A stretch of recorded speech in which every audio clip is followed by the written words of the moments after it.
Jr., and the topic is a vision of hope, an organization that he has created to assist young people primarily in moving forward and uplift. And of course, Mr. DuBose, let me again have you to talk about some of what you consider to be some of the solutions, perhaps, to some of the problems. And I think that coming from the corporate environment, you have some special ideas in reference to benchmarking. And let's talk about it from that perspective on how you could introduce that into what you're doing now.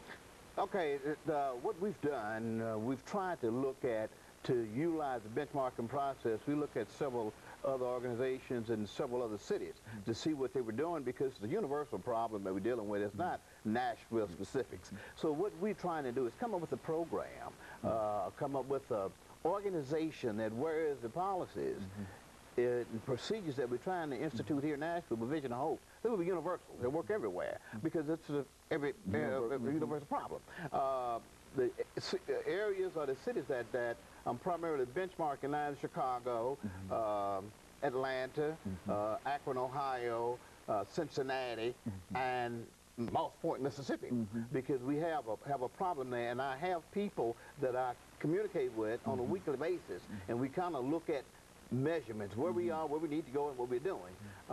Just so happened, one case, you know, I'm a results-driven guy, and that's what I kind of learned from the corporate situation. I have a nephew that's handling a program in Atlanta, Georgia, and we discovered that all kids are not academically sound. Okay. They're not going to be college material. They're not going to college. So I'm a firm believer in reintroducing the vocational trade system back into our education process. So just so happened, he came here to visit me in Nashville, and we visited the Auto Diesel College. He had 3 or 4 students who were not doing well in school at all, so we kind of partnership a little bit with the Auto Diesel College here in Nashville, and we got these kids here, they're in school right now. That's just a case in point that you have to have several different outlets.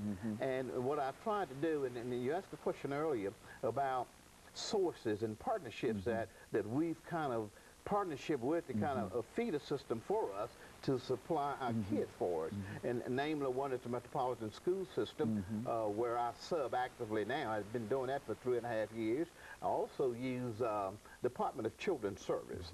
My wife and I are foster parents as well. And a success story from that, we took a kid in that was struggling, and the kid was just out and on the street and pretty well lost, which would have been a burden to the government eventually. So right now the kid's on par to graduate this year. Also, and what we've done, my daughter was in school down at University of Southern Mississippi, and the program which we started back in 2005 was kind of somewhat stifled, because I got to the point that after trying to apply for several grants and I didn't get